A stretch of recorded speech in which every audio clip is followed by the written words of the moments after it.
China মার্কেটে কিন্তু already Mi 10 youth edition launch করে ফেলেছে অ্যান্ড ইন্ডিয়াতে খুব রিসেন্টলি সেটা লঞ্চ করতে চলেছে।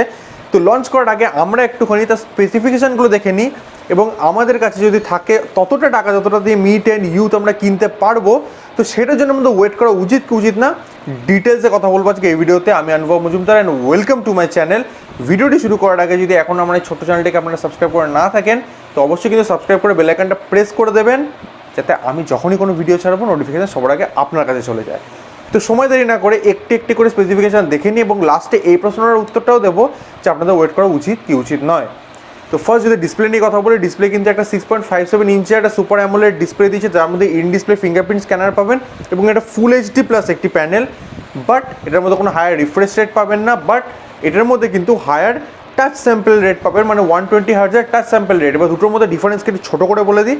হায়ার রিফ্রেশ রেট স্ক্রিন মানে আপনি যখন স্ক্রিনটাকে স্ক্রোল করবেন তখন ওটা খুব স্মুথ হবে, স্মুথ। ধরে রাখুন 60 হার্টজ যেটা স্ক্রিন সেটা 1 সেকেন্ডে 60 বার রিফ্রেশ করে, আর যেটা 90 হার্টজ সেটা 1 সেকেন্ডে 90 হার্টজ করে, মানে 90 টাইমস করে, আর যেটা আপনার 120 সেটা 1 সেকেন্ডে 120 টাইম রিফ্রেশ করে। তো এইটাই হচ্ছে ডিফারেন্স।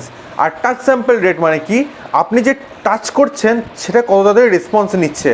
জেনারেলি আমাদের 60 হার্টজ থাকে, সেটা 120 হার্টজ টাচ স্যাম্পল রেট দিয়েছে, মানে আপনি টাচ করার মোটামুটি আগেই এটা ফিল করবেন যে হয়তো অ্যাপ্লিকেশানটা খুলে যাচ্ছে। সো এটাও কিন্তু একটা ভালো জিনিস অ্যান্ড এটা কিন্তু আইফোনে বেসিক্যালি অনেক দিন আগে থেকে দেয়, যেটা এখন এই বাজেট ফোনগুলোর মধ্যেও আসতে শুরু করেছে। এবার আছে প্রসেসর নিয়ে।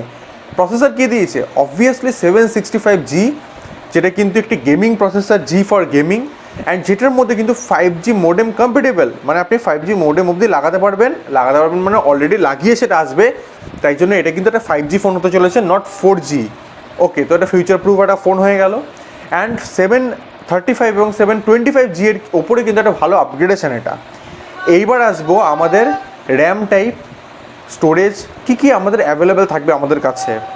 ওকে, সো র্যাম টাইপ থাকবে দুরকম, একটা হচ্ছে 6GB, একটা 8GB। 4GBর গল্প এখন শেষ এখনকার দিনে, 8GB। স্টোরেজ থাকবে 3 রকম, 64GB, 128GB অ্যান্ড 256GB। তো কী ভেরিয়েন্ট থাকবে, 6GB 64GB, 6GB 128GB, 8GB 128GB এবং 8GB 256GB। তো 4 রকম ভেরিয়েন্ট আপনাদের কাছে অ্যাভেলেবেল থাকবে। এবার র্যাম টাইপ কি, LPDDR4X র্যাম এবং স্টোরেজ UFS 2.1 স্টোরেজ পাবেন, তার বেশি এখানে এক্সপেক্ট করা আমাদের উচিত অবধি নয়। ওকে, তো এবার ব্যাটারি নিয়ে কথা বলবো। ব্যাটারি কী দিয়েছে, ব্যাটারি দিয়েছে 4160 mAh। আমি জানি না এরকম ভজগটো নাম্বার কেন দেয়, I have no idea, but 4160 mAh battery দিয়েছে, যার সাথে 22.5 ওয়াট ফাস্ট চার্জ দিয়েছে, যেটা কিন্তু ডিসেন্ট আমি বলবো। বাট রিয়েলমির সাথে কিন্তু কম্পিটিশানে এখনও চার্জিং কম্পিটিশানে রেডমি আগে আসতে পারলো না। ওকে, এর মধ্যে এবার যদি আমি ক্যামেরা ডিপার্টমেন্টে কথা বলি, সেলফি ক্যামেরা দিচ্ছে 16 মেগাপিক্সেলের একটা সেলফি ক্যামেরা, ভালো ফটো উঠবে অবভিয়াসলি। কিন্তু পিছনে ক্যামেরা সেটআপ নিয়ে কথা বলি তাহলে কিন্তু 4টে ক্যামেরা দিচ্ছে, যার মধ্যে একটি ম্যাক্রো লেন্স 2 মেগাপিক্সেলের, আর 3টে ক্যামেরা কিন্তু খুব ইন্টারেস্টিং। ফার্স্ট তো 48 মেগাপিক্সেলের প্রাইমারি সেন্সার দিয়েছে, যেটা দিয়ে কিন্তু আপনি দারুণ ফটো তুলতে পারবেন।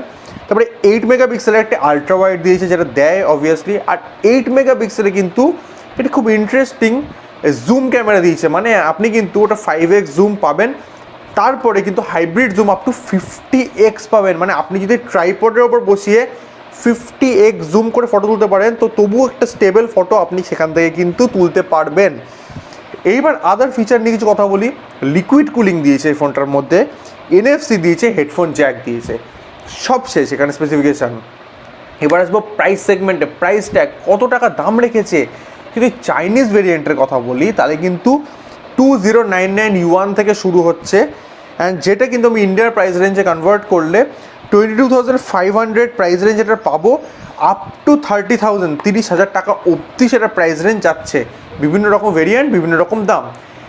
এবার যদি 22,000 টাকায় আমাদের ইন্ডিয়ান মার্কেটে লঞ্চ করে, সেটার জন্য আপনাদের ওয়েট করা উচিত কি উচিত নয় সেটার প্রশ্নটা উত্তর দিই। যখন আমাদের রিয়েলমি X2 লঞ্চ হয়েছিল, যেটা কিন্তু 735G প্রসেসর নিয়ে লঞ্চ করেছিল আমাদের ইন্ডিয়ান মার্কেটে, তো সেইটার দাম কিন্তু ছিল, আমি বেস ভেরিয়েন্ট হচ্ছে 6GB 128GB যদি দাম ধরি, সেটার দাম ছিল 20,000-এর কাছাকাছি। অ্যান্ড এটা যদি 22,000-এ আপনি 5G ফোন পান উইথ অল স্পেসিফিকেশান যেটা রিয়েলমি X2-তে ছিল, তো আপনার অবভিয়াসলি কিন্তু এখানে ওয়েট করা উচিত এই ফোনটার জন্য। কারণ আপনার কাছে যদি টাকা থাকে, এখনই যদি ফোন ইমার্জেন্সি না দরকার হয় তো ওয়েট করুন, এই ফোনটা আসবে এবং এই ফোনটা কিন্তু পুরো মার্কেটে আগুন জ্বালিয়ে দেবে যদি এটার কোনো কম্পিটিশান খুব রিসেন্টলি রিয়েলমি কিংবা অন্য কোনো কোম্পানি না আনতে পারে।